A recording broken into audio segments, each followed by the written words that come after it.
मित्रों नमस्कार। आज के इस वीडियो में हम आपको एक खास बात बताना चाहेंगे। ज़्यादातर लोग हमसे संपर्क करते हैं लोन लेने के लिए, और अफसोस इस बात का होता है कि ज़्यादातर लोगों का फाइल रिजेक्ट हो जाता है, चाहे बैंक से हम लोन दिलवाएं या एनबीएफसी से लोन दिलवाएं। होता क्या है कि लोग इन बातों को नहीं समझ पाते हैं कि उनके पास जो डॉक्यूमेंट होना चाहिए वो प्रॉपर वे में मेंटेन किया हुआ नहीं है। तो जो लोन है, लोन की जो प्रक्रिया है, लोन पहले हम बता दें कि विशेष तरह से 3 से 4 तरह के लोन हैं जो मेरे माध्यम से या फिर मार्केट में मांग होता है, उसका हम लोग निपटारा करते हैं।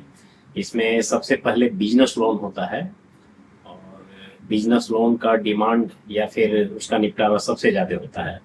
बिजनेस लोन के अलावे आपका होम लोन हो गया, पर्सनल लोन हो गया, लोन अगेंस्ट प्रॉपर्टी यानी कि मॉर्गेज करके जो लोन मिलता है वो हो गया। तो सबसे पहले बात अगर हम बिजनेस लोन का करें तो लोग छोटे मोटे कारोबार करते हैं, जो व्यवसायी होते हैं, तो उसके लिए सबसे पहले उनको ज़्यादा ज़रूरी होता है कि जो उनका दुकान है, चाहे वो बड़े पैमाने पर करें छोटे पैमाने पर करें, वो रजिस्टर्ड होना चाहिए। दुकान का रजिस्ट्रेशन जो होता है, पहले फॉर्म 3 होता था, आज के समय में ऑनलाइन होता है। तो रजिस्ट्रेशन कैसे होगा, कैसे कराएंगे, इन बातों की जानकारी हम आपको देंगे, वो आप खुद से भी कर सकते हैं। उसके अलावे रजिस्ट्रेशन के बाद आप जीएसटी नंबर अगर लिए हुए हैं तो बहुत अच्छी बात है, और अगर नहीं लिए हुए हैं तो ले लेना बहुत हद तक सार्थक होता है। और जीएसटी नंबर लेने के बाद बहुत से लोग ये समझते हैं कि वो उनको लोन के लिए मददगार साबित होगा, तो ऐसा नहीं है। जीएसटी नंबर आप, ज़्यादातर लोग जो हैं नील रिटर्न फाइल करते हैं तो उसका कोई इम्पोर्टेंस नहीं रह जाता है। तो आप अगर जीएसटी नंबर लिए हुए हैं तो उस तरह से टर्नओवर और ट्रांजैक्शन आपका नज़र आना चाहिए। अगर आप जीएसटी नंबर लिए हुए हैं तो जीएसटी बिल भी देना आपके लिए लाजमी होता है। अगर आप लोन के लिए इच्छुक हैं तो कारोबार को बढ़ावा देना चाहते हैं, कारोबार को बढ़ावा देने के लिए, बढ़ाने के लिए आप लोन लेना चाहते हैं, तो वैसे स्थिति में जीएसटी में आपको जीएसटी बिल का शो होना चाहिए जब आप रिटर्न जीएसटी रिटर्न फाइल करते हैं। तो वैसे स्थिति में जरूरी हो जाता है कि आप जीएसटी फाइल जो किए हैं वो नील रिटर्न फाइल नहीं हो। और वैसे उस तरह का डॉक्यूमेंट का मेंटेनेंस होता कैसे है, या फिर जीएसटी का फाइलिंग कैसे करेंगे, इन चीज़ों की जानकारी भी आपको मेरे चैनल के माध्यम से दिया जाएगा। और इस तरह का किसी भी मदद का ज़रूरत हो तो आप हमारे ऑफिस में संपर्क कर सकते हैं। मेरा जो ऑफिस है वो, उसका एड्रेस आपको कई बार बताया गया है चैनल के माध्यम से, आज भी बता दें, 514 जगत trade centre, Fraser road, Patna. और व्हाट्सएप नंबर वगैरह वो भी आपको स्क्रीन पर नज़र आ रहा होगा। तो किसी तरह का मदद चाहिए या फिर आप इन चीज़ों को सीखना चाहते हैं तो हमारे चैनल के साथ बने रहें। तो थोड़ा बहुत आइडिया आपको हो गया होगा कि बिजनेस लोन में क्या इशू होता है, क्या दिक्कत होता है। और आईटीआर जो है वो कम से कम 2 से 3 साल का वो आपको चाहिए ही चाहिए, पहले भी बताया जा चुका है। उसके अलावे बात अगर हम हाउसिंग लोन का करें या फिर लोन अगेंस्ट प्रॉपर्टी की बात करें तो ज़्यादातर लोग ये समझ बैठते हैं कि जो पूर्वजों का बनाया हुआ घर मकान है उसके अगेंस्ट भी आपका लोन वगैरह हो जाएगा।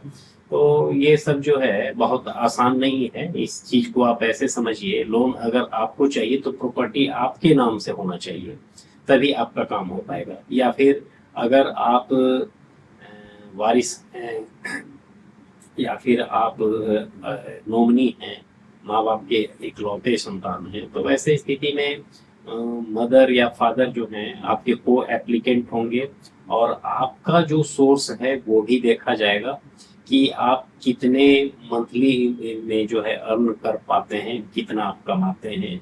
और बैंक का ट्रांजैक्शन आपका कैसा होता है, उसके बाद ही आप पर विचार किया जाएगा। उसके अलावा प्रॉपर्टी में भी इशू ये आता है कि ज़्यादातर लोगों का जो है प्रॉपर्टी में ऑनलाइन अभी कहीं कुछ शो कर रहा हो, ये चीज़ नज़र नहीं आता है।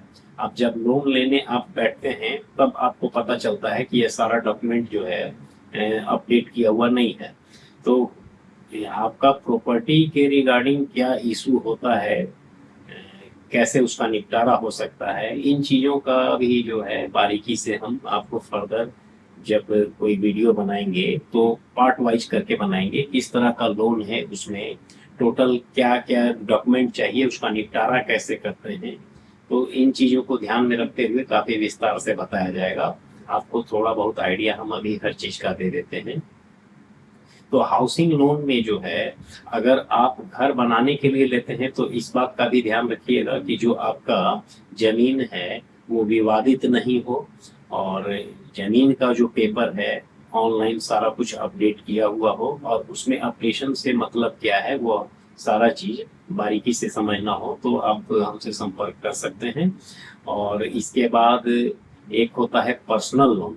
तो पर्सनल लोन जो होता है, ज्यादातर लोगों का ये भ्रम होता है कि वो सिर्फ सरकारी नौकरी करने वालों को ही मिल सकता है। ऐसा नहीं है।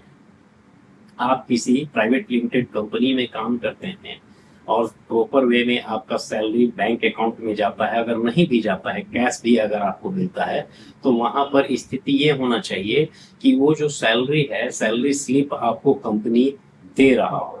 और सैलरी स्लिप जब आपके पास होगा तो कम से कम 3 महीने का सैलरी स्लिप आपका होगा, तो उस स्थिति में भी पर्सनल लोन आपको इजीली मिल जाएगा। बैंक से अगर नहीं मिलता है तो आपको एनबीएफसी यानी कि नॉन बैंकिंग फाइनेंस कॉरपोरेशन से इजीली हो जाता है।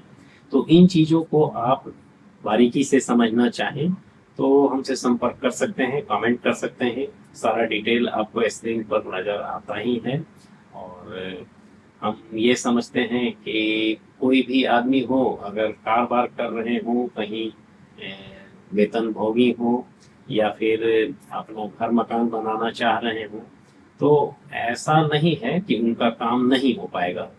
हर आदमी के साथ सिर्फ डॉक्यूमेंट को लेके कहीं ना कहीं इशू होता है, जिसके चलते उनका काम नहीं हो पाता है। तो इन बातों का ध्यान में रखेंगे, और डॉक्यूमेंटेशन को मेंटेन कैसे करना है, डॉक्यूमेंट चाहिए क्या क्या, तो वो हम आपको अगले वीडियो में नेक्स्ट टाइम बताएंगे। और फिलहाल आपको हम सिर्फ बिजनेस लोन के रिगार्डिंग बता दें पूरी बात, कि बिजनेस लोन में आपका बिजनेस जो है स्पष्ट रूप से हम बता चुके हैं कि वो आपका रजिस्टर्ड होना चाहिए, चाहे वो राज्य सरकार से हो या केंद्र सरकार से हो, कहीं से आपको रजिस्ट्रेशन शो करना होगा। बिजनेस किस तरह का है, उसका जीएसटी नंबर है या नहीं है। और इस सबसे इम्पोर्टेंट बात कि आपका बिजनेस थोड़ा कम से कम 2-3 साल पुराना हो तो ज़्यादा बेटर होगा। जो आपका फ्रेश है, अगर रजिस्ट्रेशन किया हुआ, सारा कुछ लिया हुआ, तो उसमें गारंटी नहीं रहता है कि आपका काम हो पाएगा। हाँ, और दूसरा सबसे इम्पोर्टेंट बात कि आपका जो बैंक से ट्रांजैक्शन होता है, अगर वो करंट अकाउंट में है तो ज़्यादा बेटर होगा। और ट्रांजैक्शन जो होता है, कुछ निश्चित डेट जो होते हैं, जैसे 1 तारीख, 7 तारीख, 14 तारीख और 20 तारीख, ये सब डेट को स्पेशली देखा जाता है कि इन तिथियों में जो है आपका ट्रांजैक्शन कैसा हुआ है।